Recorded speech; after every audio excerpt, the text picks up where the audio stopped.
Alors Myriam, est-ce que tu pourrais nous expliquer pourquoi il est important pour les collègues qui ont attrapé le coronavirus de faire une déclaration d'accident de service et quelle est la démarche à suivre? Alors c'est important de faire une déclaration d'accident de service si on a attrapé le Covid-19 sur son lieu de travail, parce que notre employeur ne nous protège pas. Les masques qu'ils nous fournissent, notamment pour le premier degré, ne sont pas suffisamment protecteurs. On a eu la confirmation lors du CHSCT qui a eu lieu le 24 septembre. Le médecin de prévention nous a dit que seuls les FFP2 pouvaient nous protéger si en face de nous, nous avions des élèves qui ne portaient pas de masque.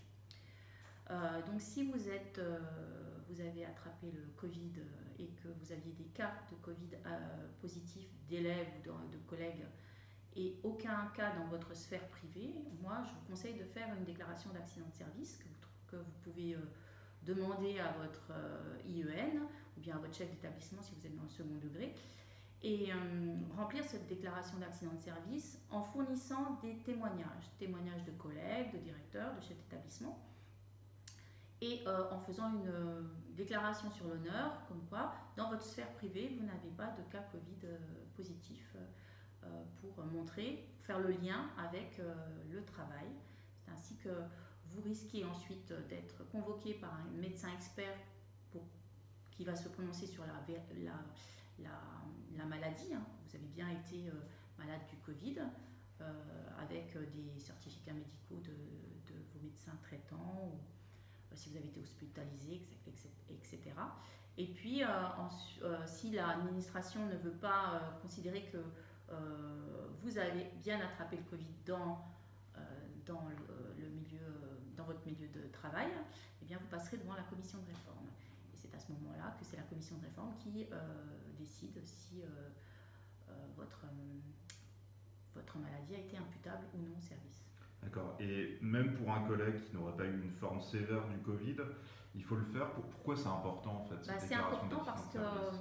on a des collègues qui ont fait une forme pas très grave de la maladie, qui plusieurs mois après déclenchent des séquelles et les médecins spécialistes lient ces séquelles à la pathologie initiale, donc le Covid. Donc c'est très important parce que si vous deviez avoir une certaine invalidité, elle ne pourrait être prise en compte que si vous aviez fait cette déclaration d'accident de service au préalable. Alors, dans les modalités, il faut aller voir son médecin quand on a les signes, on décrète le Covid, et ensuite, dans les 15 jours, il faut faire la déclaration d'accident de service. Ça, les délais sont très importants. D'accord. Est-ce qu'il est utile de faire une copie du document au CHSCT ou pas?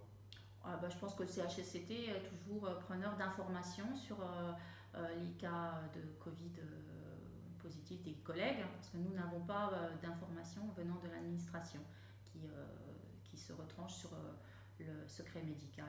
Donc, nous, on est pour pouvoir faire remonter au ministère les cas de Covid et les séquelles avérées des collègues, pour faire changer peut-être l'opinion de notre ministre qui dit que le Covid, il passe jamais dans les écoles.